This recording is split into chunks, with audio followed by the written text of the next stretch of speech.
It's actually very simple, which is important because if you're a runner like me, maybe you've spent time on the track, maybe you bought the fancy running shoes, but still dealt with back problems, shin splints, possibly runner's knee. Ain't nobody got time for that, whether it be you or your ultra competitive teen. Some of us run for the thrill. Some of us run for fun. Some run for a cure. And some of us have teams who run at record pace.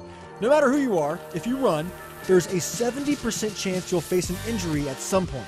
Those at St. Louis Children's Hospital, We saw that as being a real gap and a need. are trying to lower that number. It's something that families can do together. According to the physical therapists at the Young Athlete Center in Chesterfield, teens are just as likely to develop running injuries as adults. Sometimes it's related to form and technique, but a lot of times if you have those underlying muscular imbalances, if you can address those even with now changes to your form, you can improve on that. So they're starting the Runner's 10 program, a class consisting of 10 moves any runner can do to prevent the most common running injuries. Can be a good warm-up 2 to 3 times a week. Tom McGowan is our athletic trainer showing us the moves today. They're all equally important. Kylie Goldfarb, a local competitive high school runner, she's our model. I'm really competitive, so I like to compete with people and do well. It makes me feel good. So what's the magical recipe? First, Holding the that standard plank, 2 sets of 30 seconds. the side plank, Try not to rotate their shoulder forward. push-ups, 3 sets of 10. clamshells, Squeezing your muscle back here. then there's single leg bridges,